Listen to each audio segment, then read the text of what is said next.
Metel Henry, Comentário Bíblico, Antigo Testamento, Livro de Gênesis. Tema deste comentário bíblico, a queda do homem, alicerçado no texto de Gênesis capítulo 3, versículos 11 a 13.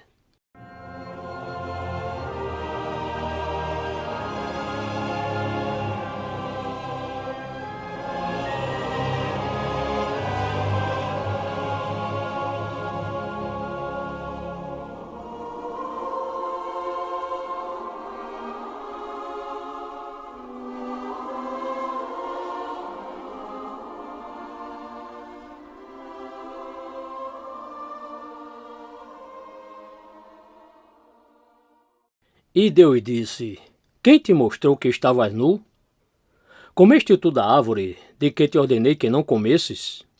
Então disse Adão: A mulher que me deste por companheira, ela me deu da árvore, e comi. E disse o Senhor Deus à mulher: Por que fizeste isso? E disse a mulher: A serpente me enganou, e eu comi. Gênesis capítulo 3, versos 11 a 13.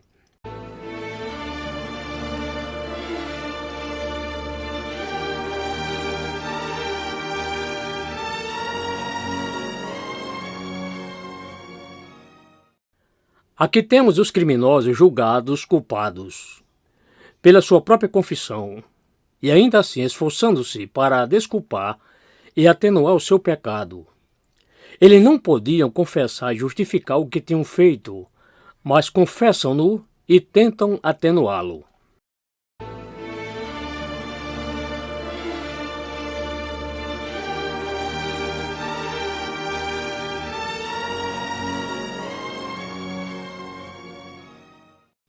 Observe, ponto número 1.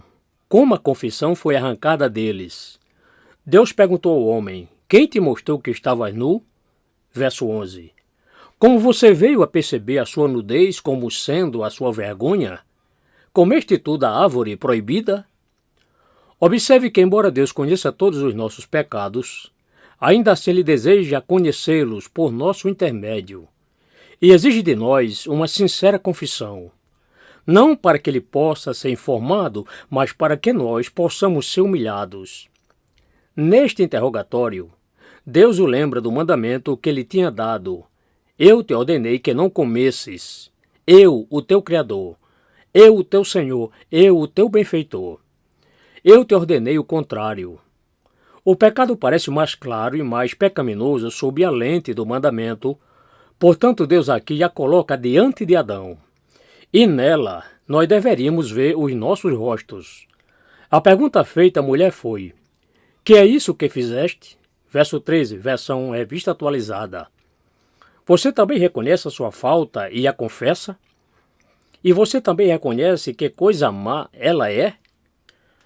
Observe que interessa àqueles que comeram o fruto proibido, e especialmente àqueles que levaram outros a comer da mesma maneira, considerar seriamente o que fizeram.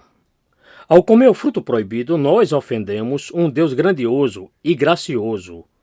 Infringimos uma lei justa, violamos um conceito sagrado e extremamente solene, e fizemos mal às nossas preciosas almas, perdendo o favor de Deus, expondo-nos à sua ira e maldição. Ao levar os outros a comê-lo, nós fazemos a obra do diabo. Tornamos-nos culpados dos pecados de outros homens, contribuindo para a sua destruição. Que é isso que fizemos?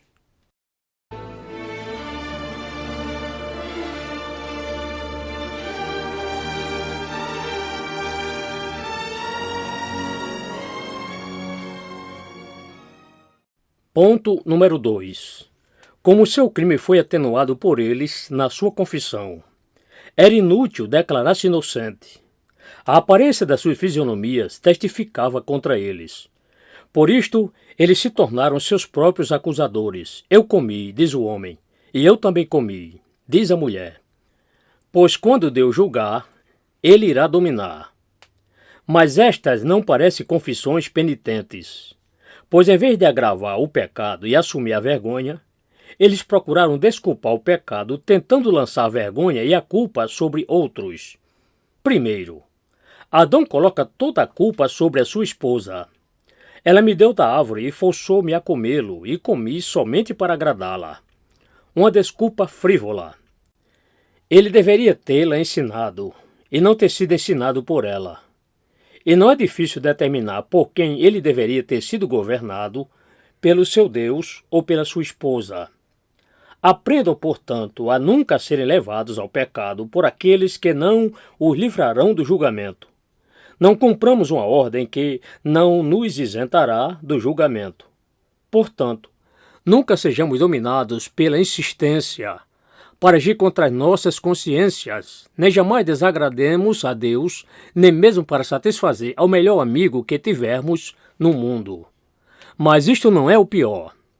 Ele não somente coloca a culpa sobre a sua esposa, mas também a expressa tão tacitamente que ela chega a se refletir no próprio Deus. Foi a mulher que me deste por companheira e amiga. Ela me deu da árvore. Caso contrário, eu não teria comido. Desta maneira, ele insinua que Deus foi cúmplice do seu pecado. Ele lhe deu a mulher e ela lhe deu o fruto, de modo que ele parecia tê-lo tomado da própria mão de Deus. Observe que existe uma estranha inclinação naqueles que são tentados de dizer que são tentados por Deus, como se os nossos maus usos dos dons de Deus pudessem desculpar a nossa violação à lei de Deus. Deus nos dá riquezas, honras e relacionamentos para que possamos servi-lo alegremente, desfrutando tudo isto. Mas se nos aproveitarmos de todos estes recursos para pecar contra ele, em vez de culpar a providência por nos colocar em tal situação, devemos culpar nós mesmos por pervertermos os graciosos desígnios que a providência tinha em relação a eles. Segundo, Eva coloca toda a culpa sobre a serpente. A serpente me enganou. O pecado é como uma criança problemática que ninguém deseja reconhecer. E este é um sinal de que é uma coisa escandalosa. Aqueles que são suficientemente dispostos a receber o prazer e o lucro do pecado são suficientemente tardios para assumir a culpa e a vergonha dele. A serpente, aquela criatura sutil da tua criação, que tu permites que venha ao paraíso até nós, me enganou ou fez-me errar. Pois os nossos pecados são os nossos erros. Aprendamos então que as tentações de Satanás são todas enganos, os seus argumentos são todos falácias e os seus atrativos são todos trapaças. Quando ele falar polidamente, não creia nele. O pecado nos engana e, enganando-nos, nos ludibria.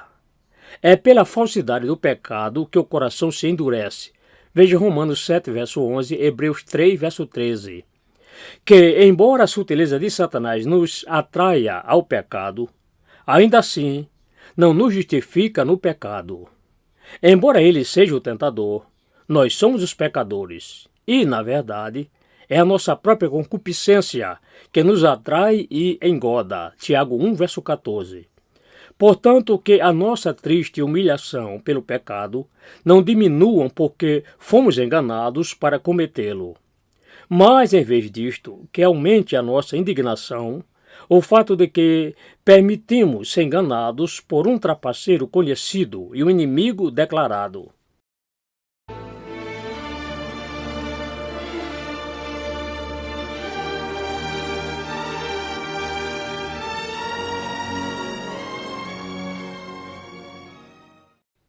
Bem, isto é tudo o que os prisioneiros no tribunal têm a dizer em sua defesa, tentando fazer com que a sentença não seja proferida e a execução levada a cabo, segundo a lei.